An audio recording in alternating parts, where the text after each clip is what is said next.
my craft room door. Boring, isn't it? Right, let's do something about it. I've had this laser cutter for a little while now. You may have seen the slightly odd unboxing videos that Mark and I did. So all I've done is I've imported an outline image of a guinea pig from Creative Fabrica, and I've just stuck it into the design software that came with the XTool. It's called XCS, and made lots of different sizes. And yeah, there we go. That's the shapes we're going to be doing for my little sign to go on my door. If you want a video on how I do all this, do let me know. But I just picked the image and hit trace so that it would just do the outlines, and I put the settings in so as it would cut through some very thin basswood. So yeah, I know this looks a bit orange. That's because the plastic cover on the XTool that I'm using is orange. I think intended to stop you blinding yourself with a laser. But anyway, here it goes. It's cutting away. I picked some letters which didn't cut terribly well, so I ended up doing another lot of letters for it.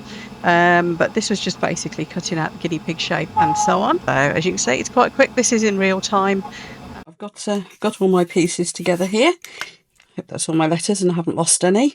Got my guinea pig. I ran my machine again with a fresh piece of wood, and I think it was really, the laser must have been running hot because it's scorched it more, and I actually rather like that. It's made it a bit more 3D, because Fudge has got smudgy ears and nose and things. It's kind of made it look a little bit more like him. So I'm quite happy with that. We're going to stick it all together with some PVA. This is some extra thick PVA that Mark uses in his like handymanning. So I'm just going to find myself a brush that I don't care about to apply it with. I want to put the feet of the piggy onto here, which means obviously I need to raise the back up. So I've just got some little scraps left over from cutting this out.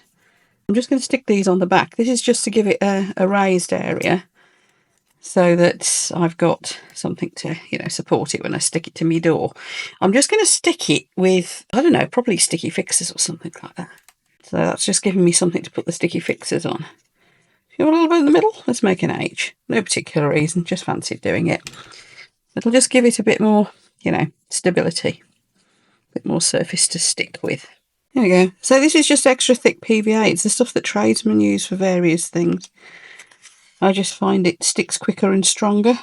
And Mark buys it in great big trade size. There we go. So now we need to put some on the piggy's feet. That's giving us a raised area. So, a bit there. Of course, I could paint this, but I'm not going to. I think we want him about like roughly central. Doesn't have to be exact, of course.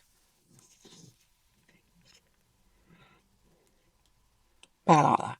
What I'm going to do in a minute is heavy on these, but I want to get these letters stuck on first. There's a little paintbrush. Let's get this laid out roughly how I want it. The font is Joker Man, and it's cut out really, really well, as you can see. Let's just make sure I've got all the letters though to start with and get them all up the right way. Scorchy side outwards. I'm going to do them all higgledy-piggledy. This font really lends itself to being a bit higgledy-piggledy, doesn't it?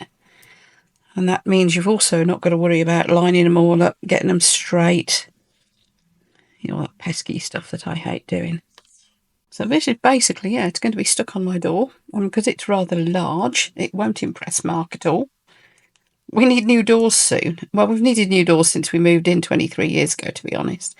There's a lot of cutting because I did that whole sheet of guinea pigs. Because I thought if I'm going to use a sheet, I might as well use the whole sheet. So, yeah, I think it took about half an hour to cut, something like that. It's long enough for me to make a cup of tea and mostly drink it. And yeah, you see, with that scorched effect, it's meant that it's all quite 3D, and I don't need to, I don't know, do I varnish it, don't I? I think probably not, to be honest.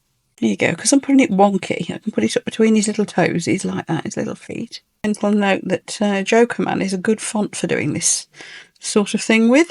It cuts, because it's quite chunky, at this sort of size, it cuts really well. And I think that wants to go about like that, doesn't it? I'm trying to go quite sparing with the PVA because otherwise it'll squidge out everywhere and spoil it. Like that. There we are. Oops, it squidged out a bit anyway because I slid then. Never mind. As I keep saying with many of my creations, it's only for me. Right, I'm going to go and clean my brushes. But first thing to do will be to put something flat and heavy on this. So let me find something flat and heavy. Scruffy old notepad. And we're going to put on there the polyurethane resin. There we go. Right, I will show you when it's all dried. And there we go. Isn't that cute? So I'm just going to stick that on the door. How simple was that? I'm loving my laser cutter. There we are. Let me know if you like this sort of thing and want to see more of what I do mucking about with my laser cutter. I am so the opposite of whatever an expert is with that thing. I'm just having a play. There we go. I decided he was too nice to go on the outside of my door where I won't see him when I'm working. So he's actually on the wall inside the craft room.